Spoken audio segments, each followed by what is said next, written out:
No Brasil é a primeira grande cobertura jornalística, né? É a Guerra de Canudos, 1897. Porque já tinha telégrafo. Mesmo fora do Brasil, ainda era muito... Ainda não havia uma cobertura, vamos dizer assim, que fosse significativa e que chamasse a atenção de todos os jornais. Porque tem que ver com a Guerra Moderna, né? A Guerra Moderna é a guerra que se aproveita das invenções e da descoberta da Revolução Industrial. Né? O trem, o telégrafo e o jornal. De modo que, a partir daí, então, o telégrafo dava notícias instantâneas e todas as reportagens eram passadas pelo telégrafo. O que tinha um grande inconveniente que o Exército censurava. Censurava mesmo. O telégrafo era deles. Claro. Se falasse mal do Exército, não passava. Uma meia dúzia, um pouco mais, talvez, de enviados dos jornais, naturalmente fazendo uma cobertura parecida com aquilo que nos Estados Unidos chamam de embedded, né? Porque incorporados ao exército. Muitos deles até faziam parte, tinham essa duplicidade. O próprio Euclides, ele era adido, não é? Ele não era um jornalista. Ele estava numa função dupla, agente duplo. Mas, enfim, só para dizer o seguinte, que eu vejo, por exemplo, na correspondência de um Manuel Benício, que era o sujeito que foi enviado pelo Jornal do Comércio do Rio de Janeiro, uma cobertura melhor, mais viva e mais corajosa do que a de Euclides. A de Euclides é uma cobertura tímida, né?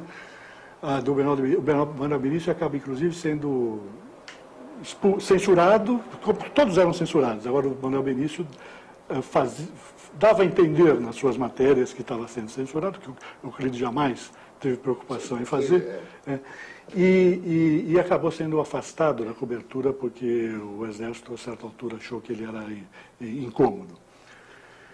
Mas, e é muito diferente, então, o Euclides, jornalista, até dá a impressão de que ele estava escondendo a bala, né? Estava escondendo o estoque, a munição dele para o livro, né? Enquanto amadurece a ideia de perpetuar a saga de Canudos, Euclides sobrevive graças ao seu outro ofício, o de engenheiro de obras públicas do estado de São Paulo, função que o leva à pacata cidade de São José do Rio Pardo, cerca de 300 quilômetros da capital. E o que ele veio fazer aqui em São José do Rio Pardo? Essa que é a história que nos trouxe aqui à cidade. Ele veio cumprir um dever de engenheiro. Ele se sentia como inspetor de obras de um determinado distrito do interior de São Paulo, responsável pelo adernamento da ponte. Na verdade... A ponte sobre o Rio Pardo. Ele veio para São José do Rio Pardo com a ideia, com a missão de reconstruir uma ponte que havia sido, na época da sua inauguração, considerada a maior obra pública do estado de São Paulo. Ele viveu aqui nessa cidade durante 3 anos, supervisionando a reconstrução dessa ponte, e ficou aqui aproveitando essa permanência para escrever o monumento da literatura brasileira, a obra máxima da literatura brasileira, chamada Os Sertões.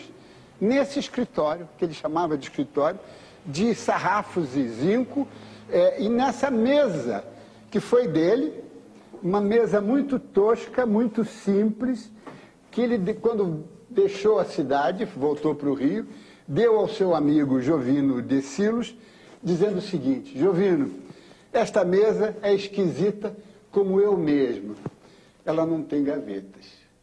Mesmo quando ele chegou a São José, já havia boa parte, especialmente da terra, em estado de publicação.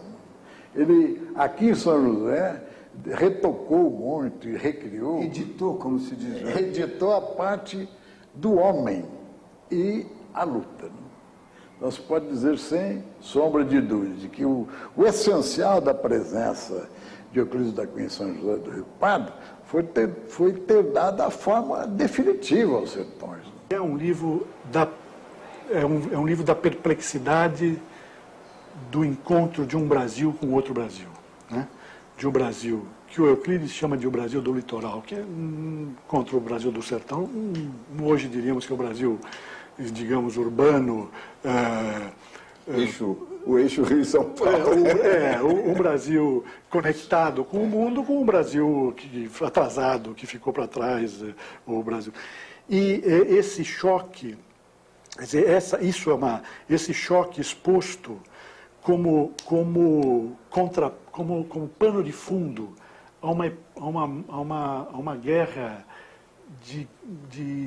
muito simbólica, muito emblemática, né, dessa coisa, e muito rica em detalhes, nas suas evoluções, nos seus episódios, é um trecho romanesco interessante. Euclides tem uma atitude dúbia com respeito ao Antônio Conselheiro, nos Sertões mesmo. Às vezes ele diz que ele era um homem genial, e outras vezes ele diz que ele era um bufão, um louco, falando sozinho, etc. Ele tem as duas coisas misturadas, né? Bom, ele próprio também tem dois. Tem. Mas ele ficou... ele é meio bipolar um pouco. Ele foi ganho pela admiração que ele teve pelos canudenses. Ele foi para lá e ele viu que eles lutavam até a morte pelas suas convicções, pelos seus princípios. Que ele tinha subestimado o sertanejo. Tinha subestimado. E ele ficou muito mal, vamos dizer assim. Ele não fica nem até o último dia. Ele sai 2 dias antes do fim da guerra, né? E aí fica ruminando aquele livro. Aquele episódio final, que ele fala... exemplo único da história, Canudos não se rendeu. Aí ele conta que... Aí ele diz, é um parágrafo, é um dos últimos parágrafos do livro, magnífico, ou talvez o último, que sobraram 4 pessoas. Um menino, 2 homens feitos e um velho, né? Atirando até o último momento, até serem finalmente silenciados. Lindamente descrito, de uma maneira muito mais bonita do que eu estou dizendo. Só que tem gente que diz que não aconteceu isso. O que importa é você considerar aquilo um grande épico nacional. Entende? Você vai perguntar, a Odisseia é verdade? A Odisseia não é verdade, mas é o grande épico. É claro que os tempos são outros e o Euclides pretendeu escrever um livro verdadeiro, e é evidente que a maioria, há um detalhe ou outro que você possa questionar, mas a história que está lá é a história de verdade.